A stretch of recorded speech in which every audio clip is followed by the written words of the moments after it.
Viral setelah kabar kau selingkuh sama ibu mertua. Penaltu merasa depresi dan ancam polisikan mantan istri. Kini mantan suami yang berselingkuh dengan ibu mertua itu hendak melaporkan Norma Risma dengan tuduhan pencemaran nama baik. Kasus perselingkuhan menghebohkan antara ibu mertua dengan menantu sudah begitu viral dan menjadi perbincangan di media sosial. Apalagi setelah istrinya yang menjadi korban perselingkuhan itu, Norma Risma menceritakan kisahnya secara detail di podcast Deddy Sumargo. Beberapa hari setelah video curahan hatinya di YouTube viral, sempat muncul pernyataan dari pelaku perselingkuhan, yakni ibu kandung Risma dan mantan suaminya, Rozi.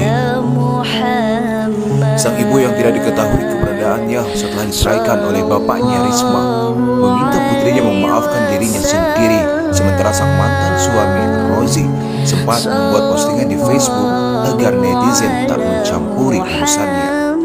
Namun aksi kedua pelaku perselingkuhan berujung perzinahan dan perceraian itu justru menjadikan mereka sasaran empuk hujatan seluruh rakyat Indonesia. Alhasil, baik ibunya Risma dan mantan suaminya Rozi dilaporkan mengalami depresi hingga tak berani keluar rumah. Akun TikTok @radarsampit_official mengabarkan bahwa Rozi disebut berhenti dari pekerjaan karena merasa malu dan tidak berani tampil di depan publik. Kini mantan suami yang selingkuh dengan ibu mertua itu hendak melaporkan Risma dengan tuduhan telah mencemarkan nama baik. Rozi disebut akan melaporkan Norma Risma, mantan istrinya, ke Polda Banten karena aibnya dibongkar dan merasa sangat dirugikan.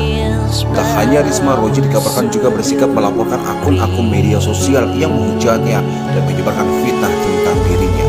Kabar keputusan Rozi itu menjadi viral setelah diunggah kembali oleh akun gosip lambe_dan_official 99. Keputusan Rozi yang mau melaporkan mantan istrinya yang dianggap telah mencemarkan nama baik ini menuai reaksi beragam dari netizen. Tak sedikit dari mereka yang menantang Rozi untuk melaporkan mantan istrinya.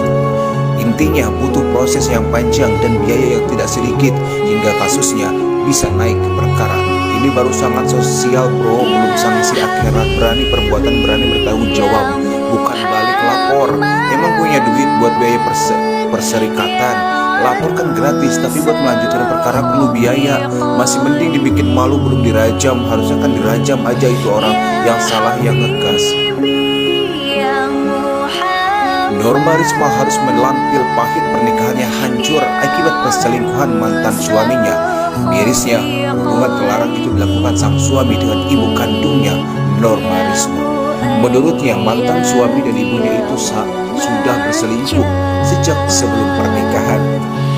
Apalagi ayah Risma sempat tidak ingin anaknya menikah dengan pria bernama Rozi itu. Namun akhirnya menyetujui karena Risma merupakan anak satu-satunya. Bapak mungkin juga bingung, aku anak satu-satunya, kalau aku nggak ikut-ikutan takut akunya gila atau gimana kan. Sampai akhirnya ke pernikahan, ya udah kita nikah. Awal nikah itu masih di rumah bapak, ujar Risma dalam tayangan YouTube Deddy Sumargo. Namun saat itu Risma sudah khawatir harus meninggalkan suami dan ibunya di rumah saat bekerja. Aku kerja, bapak kerja, aku juga masih suka curiga, maksudnya kita nggak pernah tahu orang bakal gimana. Apalagi sekarang sudah di rumah berdua, katanya. Tak berselang lama setelah pernikahan, Risma pun memutuskan untuk pindah dari rumah orang tuanya ke sebuah rumah kontrakan. Hal tersebut ia lakukan secara diam-diam dengan memindahkan barang-barangnya satu persatu ke rumah kontrakan yang baru.